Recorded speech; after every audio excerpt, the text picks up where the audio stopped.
Baik, Assalamualaikum warahmatullahi wabarakatuh. Selamat pagi teman-teman.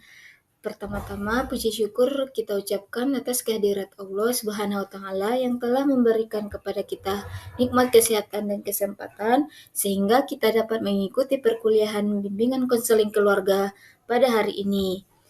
Salawat dan salam tak lupanya kita sanjungkan kepada Nabi kita, Nabi besar Muhammad Sallallahu Alaihi Wasallam, dengan berupa doa, Allahumma sholli ala Sayyidina Muhammad wa ala ali Sayyidina Muhammad. Baik, yang sama-sama kita hormati yaitu dosen pengampu kita, Mem Dr. Friska Mevilona Yendi, SPD MPD Kons, dan teman-teman yang saya sayangi. Baik, kami dari kelompok 6 akan mempresentasikan hasil diskusi kami terkait materi analisis kasus dan intervensi konselor dalam bimbingan konseling keluarga. Di sini saya Fuzariska Putri dengan NIM 23006075 sebagai moderator yang akan memandu diskusi kita pada hari ini. Nah, ada rekan saya yaitu Febri Yola Putri, Dara Welisa Febmi, Nabila Tuzara, dan Reva Anisya. Tanpa memperpanjang kata mukadimah, langsung saja kita masuk ke pembahasan materi yang dimana pemateri pertama yang akan dijelaskan oleh Reva. Kepada Reva dipersilahkan. Baik, di sini saya akan menjelaskan sebuah kasus yang dimana sebuah keluarga yang terdiri dari ibu dan dua anak perempuan. Masalah utama dalam keluarga ini adalah komunikasi yang tidak baik antara ibu dan anak kedua. Masalah ini banyak dipengaruhi oleh kondisi ekonomi keluarga. Anak kedua mengatakan bahwa sejak kecil ia memang tidak dekat dengan ibu. Ia lebih dekat dengan ayah karena ayah yang biasanya menjadi perantara komunikasi antara dirinya dan ibunya. Setelah ayah meninggal, hubungan ibu dan anak kedua semakin memburuk. Ibu sering mudah marah karena hal-hal kecil, terlihat murung, sering mengobrol dengan tetangga kapan saja, dan sering mengulang cerita tentang ayah yang mendadak meninggal. Mereka juga sudah tidak pernah lagi makan atau berkumpul bersama. Anak kedua pernah mencoba menyampaikan perasaannya kepada ibu, tetapi ibu tidak terlalu menanggapinya. Karena itu, komunikasi mereka semakin memburuk dan mudah terjadi salah paham. Kadang anak kedua mencoba memulai pembicaraan dulu, tetapi merasa tetap tidak diperhatikan. Ibu bahkan menganggapnya bodoh karena belum mendapat pekerjaan baru setelah 2 tahun berhenti bekerja. Hal ini membuat anak kedua sakit hati dan semakin malas berkomunikasi dengan ibu. Akhirnya, ia lebih sering keluar rumah dari pagi sampai sore untuk mengantar barang dagangannya. Ia sudah melamar pekerjaan 6 kali, tetapi belum dapat panggilan. Ia merasa menghadapi semuanya sendirian, sehingga lebih memilih sering berada di luar rumah bersama teman-temannya. Kalau sedang di rumah, ia lebih banyak berdiam di kamar untuk menunjukkan kepada ibunya bahwa ia sedang tertekan. Di sisi lain, ibu juga merasa tidak nyaman dengan keadaan keluarga. Ibu mengeluh bahwa anak kedua tidak memahami kondisi keuangan keluarga yang berubah sejak ayah meninggal. Anak kedua merasa ibu tidak mengerti dirinya. Untuk menghindari pertengkaran, ia lebih banyak berada di kamar dan menghindari bertemu ibu. Anak pertama merasa kebersamaan dalam keluarga sudah hilang. Ibu juga sering mengadu tentang adiknya, sehingga ia sering menegur adiknya tanpa mendengar penjelasannya dulu. Perubahan keadaan keluarga ini membuat keluarga memasuki masa sulit yang merusak keharmonisan mereka. Masalah yang tidak terselesaikan akhirnya berkembang menjadi konflik antar anggota keluarga dan membuat pola komunikasi menjadi tidak sehat. Ibu dan anak kedua sering bertengkar.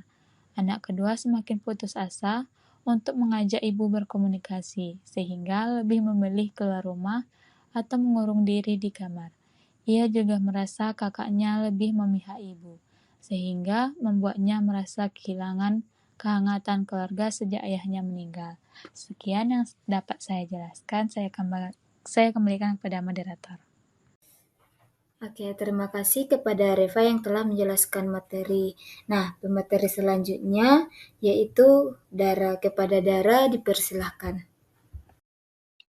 Analisis kasus dari kasus ini yaitu permasalahan dalam keluarga ini muncul setelah ayah meninggal. Ayah sebelumnya adalah orang yang membuat suasana rumah tetap tenang dan menjadi penghubung antara ibu dan anak kedua. Sejak kecil, anak kedua memang tidak dekat dengan ibu, dan ketika ayah tiada, hubungan itu semakin jauh. Ibu merasa sangat terbebani karena harus bekerja sendiri untuk memenuhi kebutuhan keluarga, sekaligus mengurus rumah. Beban dan rasa lelah yang ia rasakan membuat ibu mudah marah, sering murung dan mencari teman bicara di luar rumah. Sementara itu, anak kedua yang sedang mengalami masa yang berat juga. Ia kehilangan pekerjaan dan belum mendapatkan pekerjaan baru, dan ia juga gagal dalam pernikahannya. Semua masalah itu membuatnya merasa hidupnya hancur, dan ia semakin sedih ketika ibu justru menganggapnya tidak bertanggung jawab bahkan menyebutnya bodoh. Hal ini membuat anak kedua semakin menjauh dari ibu, lebih banyak berada di luar rumah, bahkan mengurung diri di kamar karena merasa tidak ada yang memahaminya. Keadaan ini justru membuat anak pertama merasa tidak nyaman. Ia sering melihat ibu dan adiknya bertengkar, bahkan tidak saling bicara, sehingga suasana rumah terasa tidak enak. Anak pertama sebenarnya memiliki hubungan yang cukup baik dengan ibu, tetapi ia tetap merasa tidak betah di rumah karena suasana yang penuh pertengkaran. Ia juga kadang ikut masuk ke dalam masalah karena ibu sering mengadu tentang adiknya, sehingga ia menegur adiknya tanpa benar-benar tahu apa yang sebenarnya terjadi. Hal ini membuat anak kedua merasa semakin sendirian dan merasa kakaknya lebih memihak kepada ibu. Secara keseluruhan, keluarga ini sedang mengalami masa sulit. Semua anggota keluarga sebenarnya sedang merasa tertekan, tetapi mereka tidak saling mengerti dan tidak bisa bicara satu sama lain dengan baik.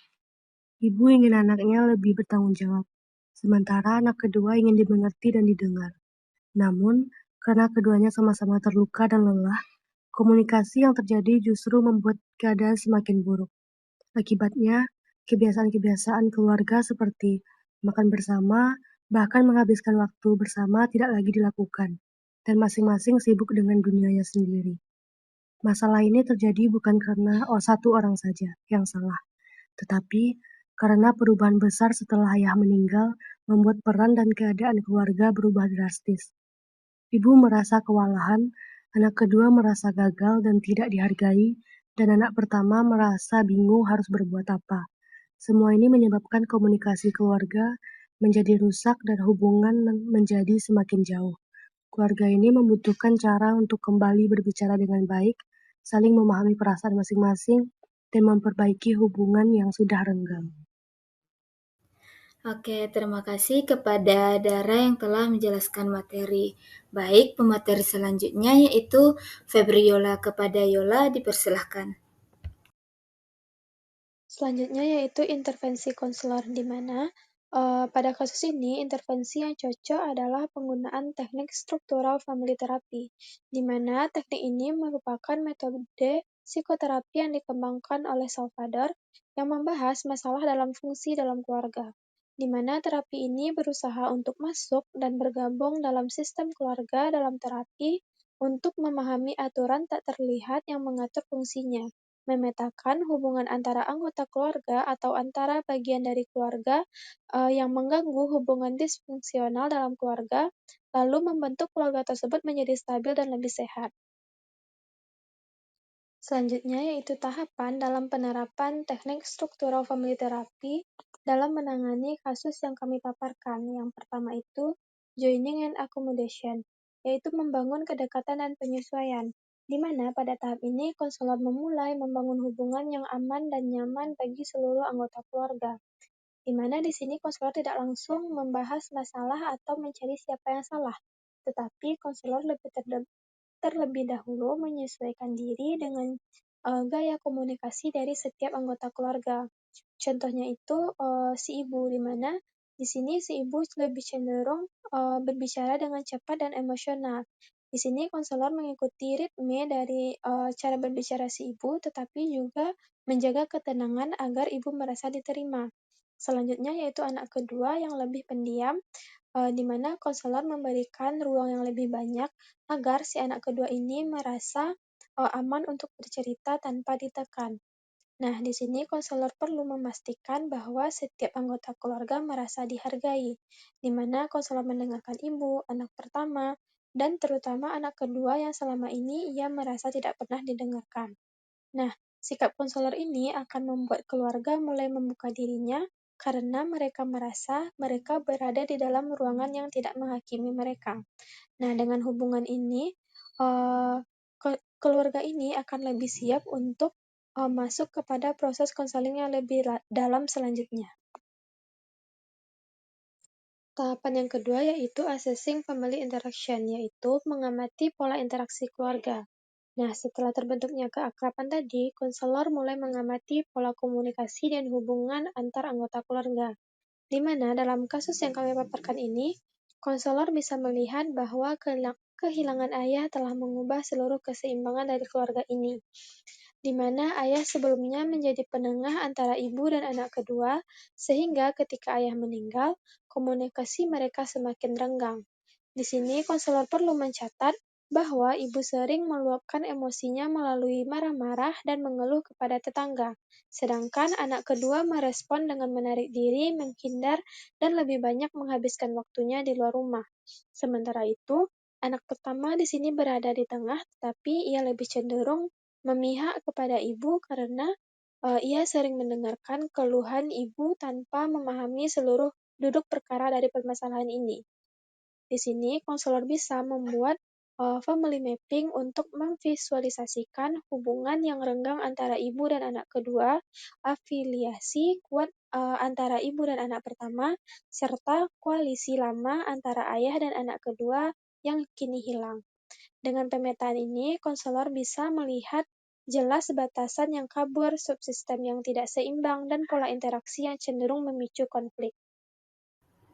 Oke, terima kasih kepada Yola. Nah, selanjutnya pemateri terakhir yaitu kepada Nabila Tuzara. Kepada Nabila dipersilahkan. Baik, di sini saya akan melanjutkan materi yang telah dijelaskan oleh Yola. Yang ketiga ada monitoring family dysfunctional shift atau memantau pola yang tidak sehat dan mengelolanya. Di tahap ini, konselor melakukan beberapa hal. Yang pertama, membantu memperjelas batasan dalam keluarga. Konselor membantu ibu memahami bahwa tekanan berlebihan terhadap anak kedua soal pekerjaan justru membuat hubungan makin jauh. Selanjutnya, B. Mengubah keseimbangan hierarki yang tidak seimbang. Konselor membantu ibu menata ulang perannya sebagai orang tua tanpa memarahi dan merendahkan anak kedua. Selanjutnya C. Menggunakan simbol atau kebiasaan keluarga. Misalnya, konselor mengangkat ketenangan kebiasaan makan bersama yang dulu menjadi simbol kedekatan keluarga.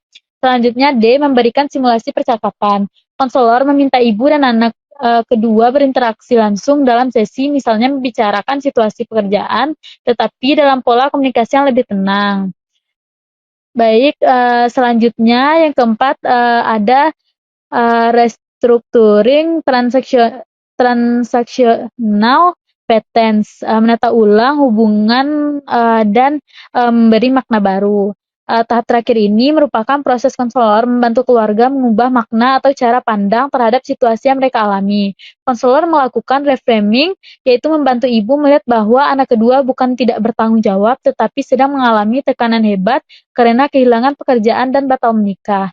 Di sisi lain, anak kedua diajak melihat bahwa kemarahan ibu bukan semata-mata penolakan, tetapi bentuk ketakutan dan stres karena ia harus menghidupi keluarga sendiri setelah ayah meninggal. Konselor membantu mereka membangun pola komunikasi yang baru dan lebih menenangkan yang lebih penuh empati. Baik, itu saja yang dapat saya jelaskan. Saya kembalikan pada moderator. Baik, dari penjelasan materi tadi dapat disimpulkan bahwa berdasarkan analisis kasus dapat disimpulkan bahwa masalah utama dalam keluarga ini adalah pola komunikasi yang tidak sehat antara ibu dan anak kedua yang semakin memburuk setelah ayah meninggal. Ibu merasa kewalahan dengan tanggung jawab baru dan kesulitan ekonomi, sedangkan anak kedua sedang mengalami tekanan emosional akibat kehilangan pekerjaan dan gagalnya rencana masa depan. Ketidakmampuan keduanya untuk saling memahami membuat hubungan mereka semakin jauh. Anak pertama pun ikut terdampak dan merasa tidak nyaman berada di rumah. Nah, permasalahan ini terjadi bukan karena satu pihak saja, tetapi karena seluruh anggota keluarga mengalami perubahan besar yang tidak pernah mereka antisipasi. Hilangnya figur ayah membuat struktur keluarga berubah drastis, sehingga batasan antar anggota keluarga menjadi tidak jelas. Ibu menjadi lebih sensitif, anak kedua lebih tertutup, dan anak pertama berada di posisi yang serba salah. Nah, kondisi inilah yang menyebabkan komunikasi keluarga menjadi tidak efektif. Melalui pendekatan struktural family therapy, keluarga dapat dibantu untuk melihat kembali pola hubungan mereka, memperbaiki batasan dan peran, serta membangun cara berkomunikasi yang lebih sehat. Jika dilakukan secara konsisten, keluarga dapat kembali membangun hubungan yang lebih hangat, mendukung, dan penuh pengertian. Nah, itulah materi bahasan kita pada hari ini. Kelompok mengucapkan terima kasih kepada teman-teman yang telah berpartisipasi aktif dalam mendengarkan tayangan penjelasan materi dari kelompok kami. Nah, di sini saya selaku moderator memohon maaf apabila ada kesalahan kata ataupun pengucapan dari kelompok kami dalam menjelaskan materi kita pada hari ini. Sekali lagi, kelompok mengucapkan terima kasih kepada teman-teman dan kelompok akhiri. Wassalamualaikum warahmatullahi wabarakatuh. Sampai jumpa teman-teman.